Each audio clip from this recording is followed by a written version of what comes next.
नमस्कार, बहुत स्वागत है आपका प्रतिशोध में। और हम लगातार आपको ये कह रहे हैं कि भारत का प्रतिशोध अभी पूरा नहीं हुआ है। ये इंसानियत के दुश्मनों के साथ चलने वाला प्रतिशोध लगातार जारी है। और इसकी बानगी तो तब एक बार फिर से दिखी जब सेना ने एक बार फिर इंडिकेट कर दिया कि हमको युद्ध की स्थिति के लिए तैयार रहना चाहिए। और उधर से आने वाले बयान एक बार फिर जुगलर वेन जो वो कहते हैं कश्मीर को, वो वाला जिक्र फिर से मुनीर क्यों छिड़ रहा है। एक बार फिर से आपको यह दिखाई दे रहा है कि आसिम मुनीर युद्ध वाली बातें कर रहा है, बजरी का ट्रक और मर्सिडीज वाले कंपैरिजन कर रहा है। क्या एक बार फिर बहुत जल्द हम देख रहे हैं सिंदूर का जो पॉज बटन था उससे उंगली हटने वाली है। आइए खबर देखिए, उसके बाद अपने एक्सपर्ट्स के पास आपको ले चलता हूं। पाकिस्तान को लेकर आर्मी चीफ का बड़ा बयान, पाकिस्तान से जल्द ही दोबारा युद्ध संभव। आर्मी चीफ ने कहा युद्ध के मुताबिक तैयारी करनी होगी। जनरल उपेंद्र द्विवेदी ने कहा ऑपरेशन सिंदूर में सरकार ने सेना को फ्री हैंड दिया था, सरकार की तरफ से सेना को फ्री हैंड दिया गया था। जनरल उपेंद्र द्विवेदी ने कहा कि हमको युद्ध के मुताबिक तैयारी करनी होगी और दोबारा जल्द ही पाकिस्तान के साथ युद्ध संभव। एयर मार्शल पीके श्रीवास्तव, जनरल सिन्हा दोनों मेरे साथ यहाँ स्टूडियो में मौजूद हैं। ये जब कहा जाता है यूं ही नहीं कहा जाता, ये हमेशा सेना को तो मालूम है कि उसको हमेशा अपने आप को तैयार रखना है। लेकिन जब ये संदेश आकर दिया जाए, जब ये मालूम हो कि ये संदेश सिविलियंस तक भी पहुंचेगा और अक्रॉस द बॉर्डर भी पहुंचेगा, पूरी दुनिया तक पहुंचेगा, तो उसके मायने होते हैं। इस समय ये बात क्यों कही गई है सर? बिल्कुल सही दिन एक आपने पकड़ा, बिल्कुल सही बात पकड़ी है। अगर सेनाध्यक्ष, क्योंकि सेना हमेशा सतर्क और सजग रहती है एक दुश्मन को टक्कर देने के लिए और उनको मात देने के लिए, लेकिन अगर ये चीज पब्लिक स्पेस में आ रही है, इसका मतलब देश को भी तैयार होना पड़ेगा, ये देशवासियों को भी तैयार होना पड़ेगा। और जब देश किसी युद्ध के लिए तैयार होता है तो देशवासियों को त्याग के लिए भी तैयार करना पड़ेगा। आप सबको तैयार होना पड़ेगा। ये चेतावनी आज प्रतिशोध की तरफ से जा रही है कि देखिए जिस तरह के खतरे मंडरा रहे हैं, जिस तरह मुनीर के जगह जगह जाने के चर्चे हो रहे हैं, जो बाद में हम लोग बताएंगे, लेकिन अभी देश को सतर्क रहना पड़ेगा। ये चेतावनी आ गई है सेना अध्यक्ष की तरफ से और ये बहुत बड़ी बात है। केवल सेनाएं युद्ध नहीं लड़ती, पूरा देश युद्ध लड़ता है। हर एक नागरिक अपनी अपनी भूमिका निभाता है अपनी जगह पर रहते हुए, और इसीलिए ये बात महत्वपूर्ण है। सर, कुछ इम्पेंडिंग दिखाई दे रहा है क्या आपको? देखिए, ये तो सबको पता है कि ऑपरेशन सिंदूर थमा है, रुका नहीं है, ये जारी है, केवल फॉर टाइम बीइंग पॉज्ड। उसका मेन कारण ये है कि जो हम देखते हैं जिस तरह से, और वो जो चीजें आप देख रहे हैं कि इसमें कोई आग में घी भी डाल रहा है, कोई पीछे खड़ा भी है। धीरे धीरे आप चीज शायद बताएंगे, आज बहुत सारी चीजें आई हैं जो कि एक बाहर का बहुत बड़ा ताकत इसके पीछे खड़ा हुआ दिखाई देता है और उसकी क्या परिस्थितियां। इसलिए ये कहा जा रहा है कि ये रुका है, थमा है, रुका नहीं है। और जो सबसे बड़ी बात सेनाध्यक्ष कहते हैं कि देखिए इस बार ऐसा नहीं कि केवल सेनाएं या मिलिट्री फोर्सेस लड़ेगी, ये पूरा 140 करोड़ को लड़ना पड़ेगा। ये लड़ने की जब बात आती है तो एक बहुत बड़ा तबका है, इसको हम प्रॉक्सी कहते हैं। They are the proxy of the deep state of other countries, जो कि आपके यहाँ पर चैनलों पे भी दिखाई देता है कि नैरेटिव बिल्डिंग में वो कैसे होते हैं। तो एक देश जो हारता है, लूज करता है, वो भी जीतता हुआ दिखाई देता है। तो आपने ये भी देखा कि ये नैरेटिव बिल्डिंग की लड़ाई, ये मनोवैज्ञानिक लड़ाई, ये जो साइकोलॉजिकल लेवल पर वॉर लड़ा जाता है, ये जो बयानबाजियां होती हैं, भारत के नागरिकों को भी पूरी तैयारी रखनी होगी। सर कुछ बोलना चाह रहे हैं आपके पास? ये खबर बताने के फौरन बाद अमेरिका की धरती से मुनीर की भारत को एटमी जंग की कीचड़ भपकी। अमेरिका की धरती में बैठे हुए ऐसा लग रहा है कि अचानक पीठ में किसी का हाथ पाकर अपने आप को गफलत में लेकर आ गए आसिम मुनीर। सिंधु जल संधि को लेकर भारत पर 10 मिसाइलों से हमला करने की धमकी, समझौता स्थगित करने से पाकिस्तान को बड़ा खतरा। मुनीर ने कहा 25 करोड़ लोगों पर भुखमरी का खतरा, अगर हम डूबेंगे तो आधी दुनिया को साथ ले जाएंगे। मुनीर ने यह भी कहा। अब जरा समझ लीजिए कि ये क्यों कहा जा रहा है और इसके मायने क्या है। इनके मुनीर की बात सुनिए, हम साथ जाएंगे तो आधी दुनिया को लेके जाएंगे। और ट्रम्प क्या कह रहे थे कि मैंने 2 देशों के बीच में न्यूक्लियर वॉर बचा लिया है। तो ये एक तरीके से ट्रम्प ने जो हाथ रखा है, जो इंजेक्शन दिया है ट्रम्प ने, उसके बेसिस पे बोल रहे हैं कि ट्रम्प ने कितना बड़ा काम किया है, इनको नोबेल पीस प्राइज मिलना ही चाहिए। ये भी एक तरीका है नोबेल पीस प्राइज को दिलाने का और कहने का। कि मैं तो तैयार था, चाहे कोई तैयारी नहीं हो। लेकिन एक बात और बताते हैं जो होता है, हमारे सेनाध्यक्ष क्यों बोल रहे हैं, वो इसलिए बोल रहे हैं, उन्होंने एक बात और बोली थी कि इस बार जो लड़ाई होगी उसमें इंफॉर्मेशन वॉरियर्स की भी जरूरत पड़ेगी, जो नैरेटिव बिल्डअप की बात हुई थी, उसमें स्कॉलर वॉरियर्स की भी जरूरत पड़ेगी, जो बात हुई थी टेक्नोलॉजी की, और उसमें जरूरत पड़ेगी हमारे साइंटिस्ट वॉरियर्स की भी। ये सारे के सारे जो है सबको जुटना पड़ेगा। और देख दो कि खतरा अगर ये पीछे से वो हाथ पड़ रहा है तो आपको उस खतरे के लिए भी तैयार रहना पड़ेगा। तो मुझे ये लग रहा है कि अचानक हाथ लगा और अचानक एक पपेट की तरह वो शुरू हो गए, या कहीं ऐसा तो नहीं है जनरल सिन्हा, मेरा एप्रीहेंशन तो दूसरा है कि लाइनें लिखकर तो नहीं दी गई या ये जाओ और बोल दो। एब्सोल्युटली। देखिए, जो भी जानता है, जो हम लोग सामरिक तरीके से चीज़ों को देखते हैं, जो पाकिस्तान है वो एक फ्रंटलाइन स्टेट, फ्रंटलाइन स्टेट था, रहेगा और आने वाले सदियों तक रहेगा। और किसका फ्रंटलाइन स्टेट है? जैसे यूक्रेन फ्रंटलाइन स्टेट है, आप शक्ति की जो बात होती है वो हरदम रहेगा। देखिए, चीजें जो हुई है, हमने इसको ये समझ लिया कि शायद पाकिस्तान समझ जाए, कभी भी समझ जाए, मगर वो समझने वाला नहीं। पाकिस्तान समझने वाला नहीं। सबसे बड़ी जो चीज मैं बताना चाहता हूँ वो सेंटकॉम, ये आपको पता है, जो जनरल कोलेरा है, वो जो अभी जिनकी रिटायरमेंट हुई है, उन्होंने कहा था कि is unprecedented, he is our partner. ये उन्होंने ये बात कही थी, ये बात, और ये बात ये कही गई क्योंकि आउट ऑफ नाटो यदि कोई सबसे बड़ा है पूरे विश्व में तो वो अमेरिका का पार्टनर पाकिस्तान है। और इस पाकिस्तान को आप भूलिए नहीं। जब हम वहां से अफगानिस्तान से निकले तो बहुत सारे एसेट पाकिस्तान में आए हैं जो कि अमेरिकन ट्रुप्स उसको देख रहे हैं। ये बड़ी बात, दुनिया को पता नहीं है। ये बड़ी बात है। नेटो के बाहर अपने सबसे बड़े पार्टनर के तौर पर पाकिस्तान का तस्वुर, वो पाकिस्तान जो चाइना के साथ भी है। क्या आप इस तरीके के ये भरोसा आपको भी मालूम है कि आप जिस पर भरोसा कर रहे हैं वो भरोसा का भा भी उसको छू कर नहीं गया है, और बहुत जल्दी ये भा का भ्रम भी आपका टूटेगा। और मुनीर की एटमी धमकी पर भारत का पलटवार देखिए, एटमी हथियार लहराना पाकिस्तान की पुरानी आदत। मिनिस्ट्री ऑफ एक्सटर्नल अफेयर्स ने कहा न्यूक्लियर ब्लैकमेल के आगे झुकेगा नहीं भारत, हमें अपनी सुरक्षा करना आता है। किसी मित्र देश की धरती से की गई टिप्पणी खेदजनक है। मिनिस्ट्री ऑफ एक्सटर्नल अफेयर्स ने यह भी बहुत स्पष्ट तरीके से बता दिया कि मित्र देश की धरती पर खड़े होकर ये बयान हमें कष्ट पहुंचा रहा है। और हम ये देखकर हैरान हैं कि वो अमेरिका जो 9/11 के बाद पूरे तरीके से ये लग रहा था कि अब सच्चाई को समझ चुका है, क्या एक बार फिर से गफलत की दुनिया में आ गया है, और क्या फिर से उसको एक तगड़ी चोट के बगैर उसकी आंखें खुलेंगी नहीं? सर, ये बिल्कुल आपने ठीक कहा। ये कौन सा अमेरिका है जिसको हम देख रहे हैं, और ये पिछले 6-8 महीनों में ट्रंप के एडमिनिस्ट्रेशन में ही हुआ है, जो अपने आप में सबको अचंभित कर रहा है। ना चाहे वो एलाइज हो, चाहे यूरोपियन कंट्रीज हो, जापानीज हो, साउथ कोरियंस हो, सब अचंभित हैं। ये किस तरह का अमेरिका, और इस तरह का बयान मित्र देश से आना वाकई बहुत दुख की, और जैसे कहते हैं ना, आपको बहुत कष्ट पहुंचाता है। लेकिन भारत को ये समझ के चलना पड़ेगा, जो भारत ने समझा कि आप अपनी सोवरेनिटी की रक्षा करने के लिए अकेले हैं, इस युद्ध को आपको अकेले लड़ना पड़ेगा। और इसीलिए सारे देशवासियों को सजग किया जा रहा है कि देखिए, ये युद्ध आपका है, ये सोवरेनिटी आपकी है, इसके लिए आपको ही लड़ना पड़ेगा और आपको लड़ने के लिए तैयार रहना चाहिए। लेकिन एक चीज़ और है, इसी में इन्होंने कहा था कि हम जो हैं वो वहाँ जाके जो ये खाने खाई, मैं नहीं सोचता हूँ ये इनका वक्तव्य है दिनेश। पहली बात तो मैं आपकी बता दूं, ये लिखी हुई कहानी है, लिखी हुई कहानी है, ये स्क्रिप्टेड है। ये ऐसा लग रहा है चाबी भर के गुड्डे को छोड़ दिया गया है, और ये जो गुड्डा है ये वो भाषा बोल रहा है जो ट्रंप शायद मैनिपुलेट करना चाहते हैं, मनूवर करना चाहते हैं। इस तरीके से भारत के ऊपर टैरिफ लगाया, भारत ने कहा हम नहीं झुकेंगे। भारत के साथ आर्म ट्विस्टिंग के साथ डील करनी चाहिए, भारत ने कहा हम नहीं करेंगे।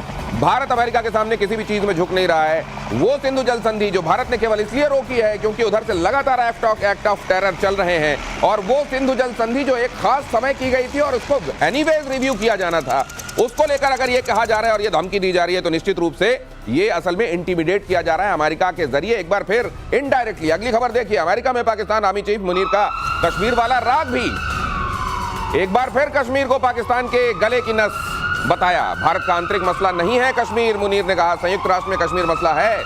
मुनीर ने कहा, पहलगाम अटैक से पहले भी मुनीर ने ऐसा ही बयान दिया था, जुगलर वेन वाली बात कही थी, और उसके बाद पहलगाम अटैक आपने देखा था।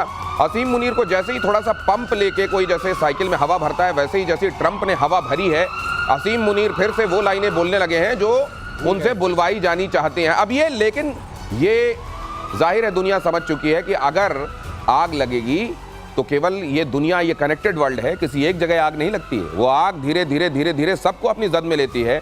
इस समय ये जो कर रहे हैं असीम मुनीर, क्या ये समझा जाए कि असीम मुनीर तो खैर उनको लेके कभी डाउट नहीं था, लेकिन तकलीफ इस बात की हो रही है कि उनको चाबी भरी जा रही है और उनके जरिए वो कराया जाए जो भारत की सॉवरेनिटी के खिलाफ है। क्या आप आने वाले दिनों में ये संबंध भारत अमेरिका के और तल्ख होते हुए देखते हैं? देखिए दिनेश, ये चीज को आप लेके चलिए कि ट्रंप पहले नहीं मानते, पहले टर्म में वो नहीं मानते थे कि पाकिस्तान वो स्टेट है जो हमारे बातों में चीजों करता है। देखिए पाकिस्तान ही एक फ्रंटलाइन स्टेट है जो यूएसएसआर को तोड़ने में काम किया था, और अफगानिस्तान के उन्होंने एक ही जगह स्ट्रेटेजिक विक्ट्री की है जब यूएसएसआर को 1991 में तोड़ा था, 89 से लेकर 3 साल तक, और पाकिस्तान उसका मेन प्लेयर था। और उनको ये भरोसा हो रहा है कि चाइना को यदि तोड़ना है, भारत को तोड़ना है, क्योंकि भारत भी, आप ये ना समझिए कि भारत कोई बड़ा दोस्त बन गया है। ये 20 साल में कोई ऐसी दोस्ती नहीं है। स्ट्रैटेजिकली चाइना से ज़्यादा वो मानते हैं कि भारत उनके लिए सरदर्द बनेगा आज से 20 साल बाद। ये आप जाके पढ़िए, डॉक्ट्रिन पढ़िए, यदि वहाँ के उनके अमेरिका के डॉक्ट्रिन में क्लियरिटी है सेंटकॉम के अंदर। सेंटकॉम देखता है अफगानिस्तान, पाकिस्तान और वेस्ट एशिया को। जो उनका इंडो पैसिफिक कमांड है वो देखता है भारत को, नेपाल को, भूटान को, बांग्लादेश को। और वहाँ पर सेंट मार्टिन आइलैंड के ऊपर में आपने सुना होगा लड़ाई, क्योंकि वहाँ पर वो अपना बेस बनाना चाहते हैं। अभी वो बेस बनाना चाहते हैं पाकिस्तान के अंदर, कराची में। वो चाहते हैं कि वो बेस बने, मगर वो अपने एसेट को नहीं कहेंगे क्योंकि डिगोगासिया उनके पास में है। वो चाहते हैं कि इनकी नेवी और वो पूरा का पूरा लाल सागर और जो इंडियन ओशन रीजन है उसके अंदर वो कार्रवाई करे, जो कि चाइना के सर पे पीठ में बहुत बड़ा छुरा होगा। और देखिए गोदार को यदि डिफीट करना है तो ये इनकी बड़ी गेम प्लान है, और ये गेम प्लान एब्सोल्युटली क्लियर है। और हमारे मिलिट्री सर्कल में ये एब्सोल्युटली क्लियर है कि यही चीज है। हम भले बोले ना, पर हमारी निगाहें पूरी, हम समझ रहे हैं ये स्ट्रैटेजी क्या है और किस तरीके से। जैसे ही कोई थ्रेट, एक लंबी लकीर खींचो अपनी, हमने कब मना किया है? दूसरे की लकीर को मिटाकर अपनी लकीर लंबी करने की जो मानसिकता अमेरिका की रही है, यूएसएसआर को तोड़ने से लेकर, वहां भी मोहरा बना, पाकिस्तान किसी ना किसी भूमिका में वहां रहा, यहां चाइना और खास तौर से हिंदुस्तान को तोड़ने के मिशन में ये ट्रंप के मोहरे बन रहे हैं। ये है पूरी कहानी जो जनरल सिन्हा आपको बताना चाह रहे हैं। अगली बात जो मार्शल श्रीवास्तव कह रहे हैं, उससे पहले ट्रंप के मिशन मुनीर को लेकर बड़ा खुलासा देख लीजिए। अरब सागर में पाकिस्तान नौसेना की तैनाती चाहते हैं ट्रंप। ईरान के करीबी इलाके में तैनाती, पाकिस्तान नौसेना की तैनाती, हूतियों के हमले से प्रभावित इलाके में रहे पाकिस्तान की सेना। अब ये किस तरीके का शक्ति संतुलन है, ये किस तरीके की ये इनकी स्ट्रैटेजी है? ट्रंप की जो स्ट्रैटेजी इस वक्त चल रही है दिनेश, वो ये है कि अपना कोई अमेरिकन कहीं भी उसको नुकसान न पहुंचे। तो ये जो अरेबियन सागर और जो रेड सी की हम बात कर रहे थे, वहां पर चाहते हैं कि पाकिस्तानी सेना जाए और वहाँ हूतीज वगैरह के खिलाफ जो है उसको संरक्षण देने के लिए वो काम आए। तो मतलब अब हम लोग जो पहले कहते थे प्रतिशोध में कि इसने जो लंच खिलाया है अब पूरा उसका बदला लेगा, तो मरे तो पाकिस्तानी मरे, अमेरिकन को कुछ नहीं होना चाहिए। और ये उनके सिपा सालार मतलब हूतियों के खिलाफ तैनाती है, ये तैनाती है, पाकिस्तानियों की तैनाती है, पाकिस्तानियों की तैनाती। वो हूती जो असल में प्रॉक्सी है, उम्मा की बात जो ब्रदरहुड की बात होती है, वो असल में यहाँ पर इनके कथित लोगों को आप आमने सामने कर रहा है। और बात है, आप टैरिफ से नहीं माने, आपने टैरिफ कहा कि आपने 50% लगाया, ठीक है, आप उसको लेके अभी एडजस्ट कर रहे हैं, बहुत सारी बातें हो रही हैं, इन्होंने थ्रेट दिया, टैरिफ प्लस थ्रेट, और अब 15 अगस्त को इनकी पुतिन के साथ मीटिंग हो रही है, इस बीच में आपके साथ भी मीटिंग का एक प्लान है उसके बाद। तो ये पूरा माहौल बन रहा है कि अंडर प्रेशर आप अपने एग्रीकल्चरल सेक्टर को और डेयरी सेक्टर को खोल दें, जो कि इनके भी जो थिंकर्स हैं वो इनको बता रहे हैं कि ये कोई भी डेमोक्रेटिक कंट्री नहीं कर सकता है। आप बुला सकते हैं, ट्रंप के सलाहकार भी कह रहे हैं कि ऐसा धंधा मत कीजिए, इतने बड़े धंधेबाज मत बनिए, कोई भी देश अपना नुकसान करने के साथ आपके साथ ये डील नहीं करेगा। भारत ने स्पष्ट कर दिया है, प्रधानमंत्री मोदी ने तो ये स्पष्ट कह दिया है कि हमारे किसानों का नुकसान किसी भी कीमत में हम होने नहीं देंगे। उन्होंने ये तक कहा कि अगर इसकी व्यक्तिगत कीमत मुझे चुकानी पड़ती है तो मैं इसके लिए तैयार हूं। तो अगर ये भारत के प्रधानमंत्री ने कह दिया है तो ये स्पष्ट हो जाना चाहिए कि ये अब टस से मस इस बयान से भारत नहीं होगा। ये बेशक टी ट्रंप टैरिफ और थ्रेट चल रहा है, लेकिन भारत के पास इसके भी तरीके हैं। अगली खबर देखिए, अरब सागर में भारतीय नौसेना का युद्धाभ्यास, भारत ने ड्रिल के लिए नो टाइम जारी किया। ये नो टाइम जो होता है नोटिस टू एयरमैन होता है, जिसमें स्काईज के संदर्भ में बताया जाता है कि आसमान में कोई उड़ान ना भरी जाए, इस जगह पर हम ड्रिल कर रहे हैं। यहाँ पर हमारा युद्धाभ्यास चल रहा है, अगर कोई आएगा तो कोई दुर्घटना हो सकती है। मंगलवार यानी कल तक युद्धाभ्यास जारी है। ऑपरेशन सिंदूर के बाद पहली बार ये शो ऑफ स्ट्रेंथ यहाँ पर भारत की तरफ से किया जा रहा है। तो उधर तैनातियां हो रही हैं जिसका जिक्र हम कर रहे थे, और भारत की तरफ से ये किया जा रहा है। जनरल सिन्हा, मैसेजिंग है इधर से भी? एब्सोल्युटली मैसेजिंग है। देखिए, इसके पहले ऑपरेशन सिंदूर के दौरान हमारी पूरी की पूरी फुटेला वहाँ लगी हुई थी। सेम ये जो पोरबंदर का इलाका है इसी जगह, और कराची वहाँ है, और वहाँ रही थ्रू आउट। और प्रधानमंत्री मोदी जब मिले थे नेवल चीफ को तो उन्होंने कहा एयरफोर्स और आर्मी ने तो किया काम ऑपरेशन सिंदूर, और आपकी बारी आएगी। और वही जो चीफ बोल रहे हैं वो इशारों में यही है कि आपकी बारी आएगी, और यही बारी का निशान है। और देखिए, सबसे बड़ा है कि हम लोग क्वाड का यही क्वाड की क्या स्थापना थी, 2005 में आई थी कॉन्सेप्ट, 2007 में ये बनी, 2017 में आकर के हम मान गए कि ठीक है क्वाड में करेंगे, मगर हमने सर लेकिन अगर ये बताइए, बाकी के देश भी देख रहे होंगे ये चाबी कहां से भरी जा रही है और ये बयान क्यों दिए जा रहे हैं, उसके बाद मान लीजिए कोई काइनेटिक एक्शन होता है तो क्या सिर्फ भारत और पाकिस्तान के बीच महदूद होकर रह जाएगा? फिर वो ऐसे नहीं रहेगा। इस पे दिनेश प्रतिक्रिया आ चुकी है। वहाँ के लोग भी कह रहे हैं, वहाँ के भी इंस्टीट्यूट्स जो हैं जो डिफेंस एनालिसिस करते हैं, हार्वर्ड में जो हैं वो भी ये कह रहे हैं कि ये गलत एक्सपेरिमेंट है, because Pakistan is not a reliable friend ally. इन्हीं ट्रंप ने बोला था पिछले अपने टर्म में कि $33 बिलियन को दे करके हमने इतना नुकसान उठाया और पाकिस्तान ने हमें चीट किया। ये वही ट्रंप हैं, वो उन लोगों ने उनको सतर्क किया है, आप आग से खेल रहे हैं, ये किसी के नहीं हुए, और ये चाइना के साथ भी लगे हुए हैं। और बात ये जरूर है, उनका जो डॉक्ट्रिन है, जो सिक्योरिटी डॉक्ट्रिन है, उसमें अभी भी चाइना मेन एडवर्सरी है, और ये मैच करता है जो थिसुडिडस कॉम्प्लेक्स होता है, उसमें ये हमेशा थिसुडिडस थ्योरी ये होती है कि एस्टैब्लिश्ड पावर है और दूसरी पावर अगर उसके आसपास आने लगती है तो युद्ध को माना जाता है कि ये तो होना ही है, क्योंकि वो उसके अथॉरिटी को चैलेंज करती है। उस मामले में हम अभी काफी पीछे हैं। ये उस मामले में हम काफी पीछे, मतलब मेन एडवर्सरी तो चाइना ही है, लेकिन भारत जिस रफ्तार से उसका उदय हो रहा है और आगे बढ़ रहा है, उसकी स्पीड थर्रा रही है बहुत से मुल्कों को, और उनमें अमेरिका भी एक हम भी कांटे हैं। अब ये जो है ये आग, असल में आग का इस्तेमाल, ऐसी आग का इस्तेमाल जिसका अभी तक न जाने कितने बार उसने ये ट्रैक रिकॉर्ड दिया है, कितने बार ये प्रमाण दिया है दुनिया को कि वो किचन वाला फायर नहीं है, वो दुनिया भर में लग जाने वाली आग है, उसको बुझाना मुश्किल हो जाता है, आतंकवाद की आग। ऐसी आग से अपना उल्लू सीधा करना चाह रहे हैं, अपना कहीं पर कोई तापने वाली जगह को जलाना चाह रहे हैं डोनाल्ड ट्रंप। और इससे क्या उनके हाथ नहीं जलेंगे?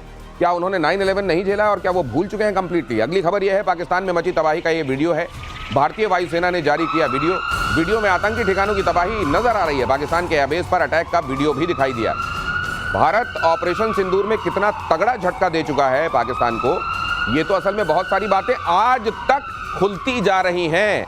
अभी भी आपको नए नए रहस्य पता चल रहे हैं, मतलब कितने दिन हो रहे हैं, 3 महीने हो रहे हैं, उसके बावजूद आप बहुत सारी नई चीजें जान रहे हैं। और उस रात जब ये हो रहा था 6 और 7 की दरमियानी रात में बहुत सारी खबरें हमने आपको बताई थी, और उस समय लोगों ने ये कहा कि ऑफिशियली तो ये कंफर्म हुआ नहीं है।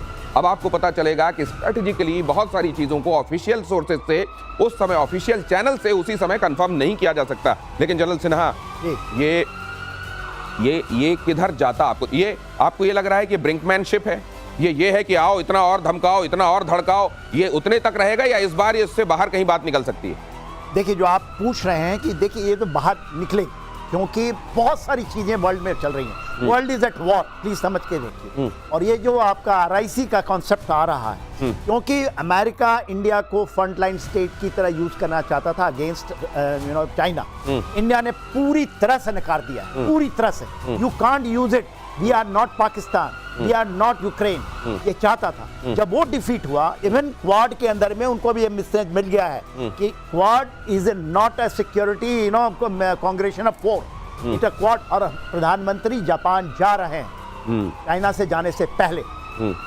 कुछ आपको मैं इशारा देता हूं, कुछ वहां भी हो रहा है, वो भी परेशान है, चाहे वो टैरिफ के अंदर में, चाहे में जो उनका एक कहते थे, जो कहा जाता था पैसिफिकेशन ऑफ जापान, वो भी छोड़ना चाहते हैं। तो देखिए, आज जमीन, आप बहुत बड़ी बात कह रहे हैं कि वैसे ही दुनिया कई जगहों पर सुलग रही है, और अगर इस तरह की स्थिति बन गई, अमेरिका ये जो कर रहा है अपना उल्लू सीधा करने के लिए, अगर उसने ये एडवेंचरिज्म किया तो ये फिर बहुत सारे देश इसकी जद में आ जाएंगे, और एक जगह पर सीमित ये नहीं रहेगा, फिर ये केवल इंडो पाकिस्तान नहीं होगा। क्या क्या सर अभी तक आर्मी और हमारे जो जिम्मेदार जगहों पर बैठे हुए लोग हैं वो ये तो नहीं कह रहे हैं, लेकिन क्या सर आपको भी अंदेशा है? अंदेशा बिल्कुल है। एक बात मैं बता दूं, ये अमेरिका की सोच नहीं है, क्योंकि अमेरिका की सोच मानी जाएगी वहाँ की पब्लिक की, वहाँ के थिंकर्स की, वहाँ के इंस्टीट्यूशंस की, ये उनकी सोच नहीं है। ये सिर्फ प्रेसिडेंट ट्रंप की सोच है। और एक बात ध्यान रखिए, प्रेसिडेंट ट्रंप अपने पिछले कार्यकाल में 2 बार इम्पीच हो चुके हैं। यही 3 प्रेसिडेंट्स इम्पीच हुए हैं सिर्फ। ये पहले प्रेसिडेंट हैं जो पहले कार्यकाल में 2 बार इम्पीच हुए हैं। और बाकी 2 का तो आप जानते हैं किस बात के लिए हुआ था। निक्सन गेट के लिए हुआ था, और अपने बिल क्लिंटन का तो उनका किस्सा मालूम है।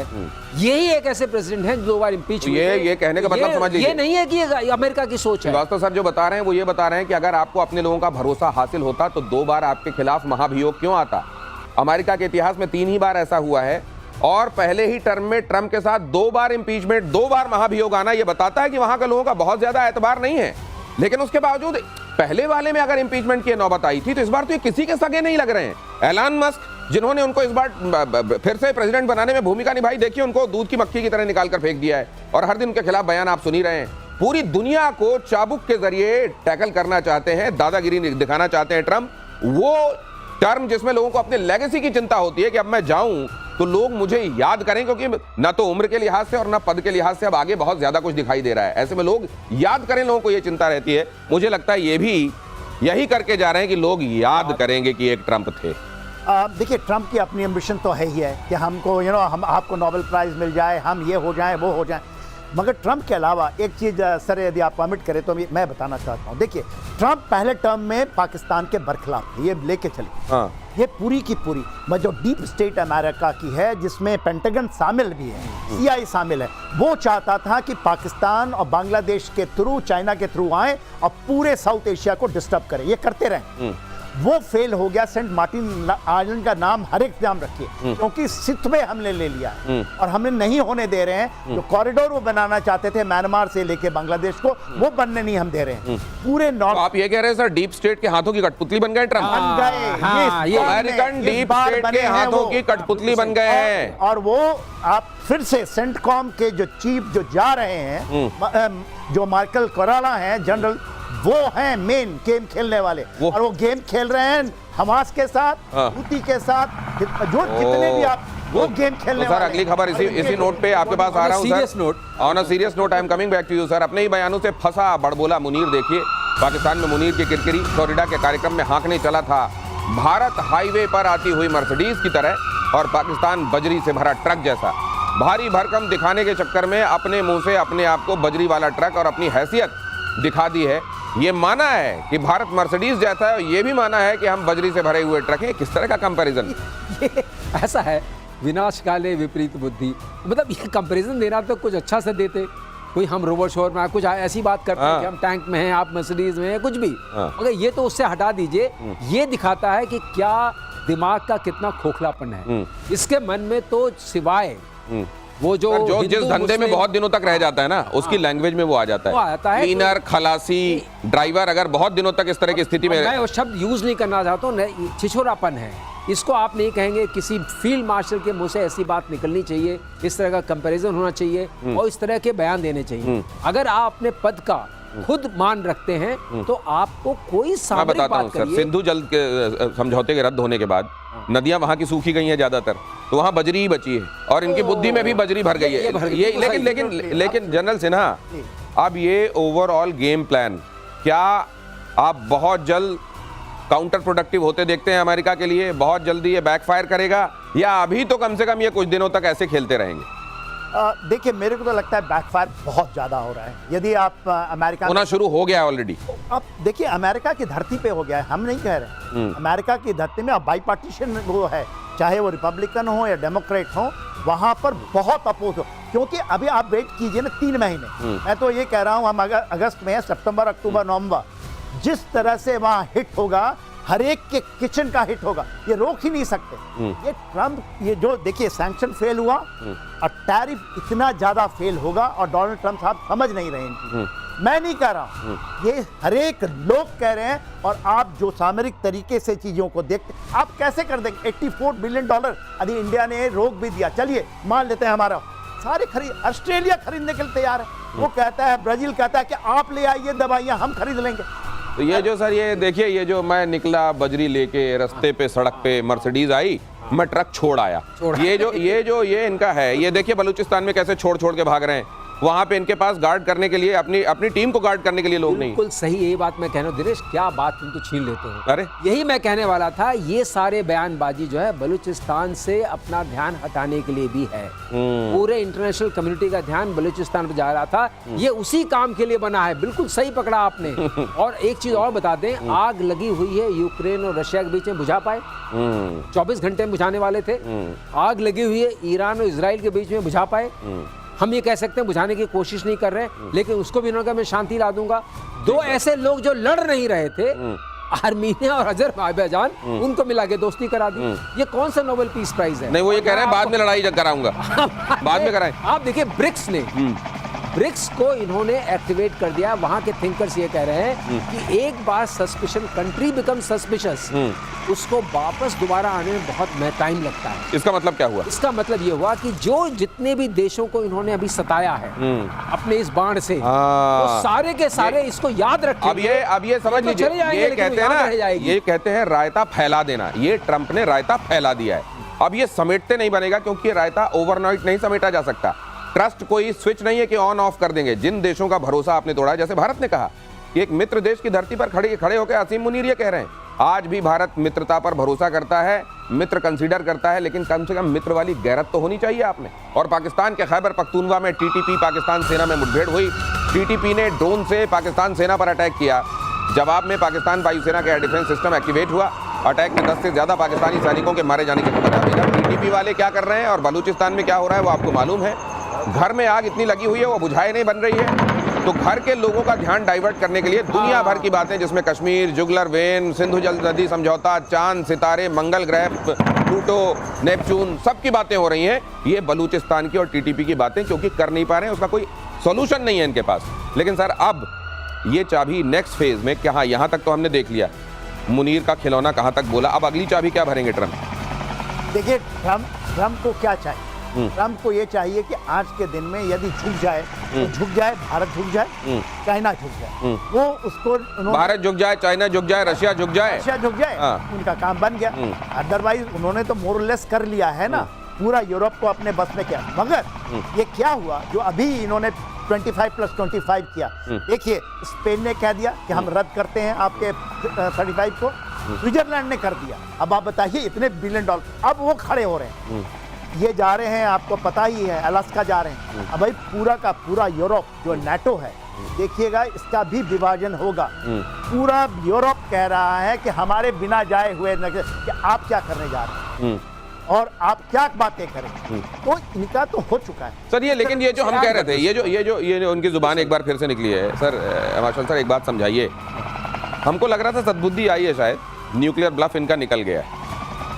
ये फिर से पूछ टेढ़ी होने लगी है, क्या होने लगी है जो फिर से बोला गया है? मैंने, अब मुझे कहना पड़ेगा शायद, कई बार कहा है कि न्यूक्लियर का बटन इनके पास है ही नहीं है।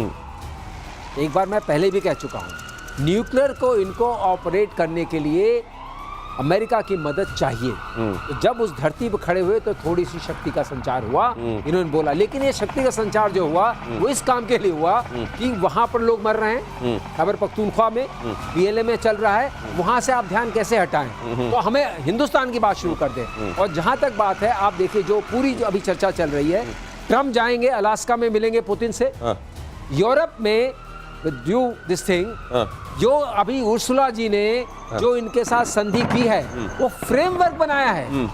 यूरोपियन पार्लियामेंट वो गिनाने के लिए हुआ है, वो सिर्फ दिखाने के लिए है। तो अभी बहुत सारी चीजें ऐसी हैं जो ट्रंप को एहतराम के तौर पर कि अच्छा दिल रख लेते हैं, अच्छा आप ऐसा चाह रहे हैं, एक जिद्दी बच्चा जैसे, अच्छा ठीक है चलो ऐसा कर देते हैं, वाला हुआ है। कई चीजें ये एग्जीक्यूट नहीं हुई हैं, इस बात की तरफ इशारा किया जा रहा है। तो बहुत सारा ऐसा कुछ, इतना सारा करने के बाद अगर कुछ अकम्प्लिश ही कर लेते अपने लिए तो चलो फिर भी राहत होती। इतना खेल भी बिगाड़ दिया, संबंध भी बिगाड़ लिया, रायता फैला दिया और हासिल भी देख लो जरा क्या है। तुर्की ने दुनिया का पहला सी स्किमिंग ड्रोन बनाया।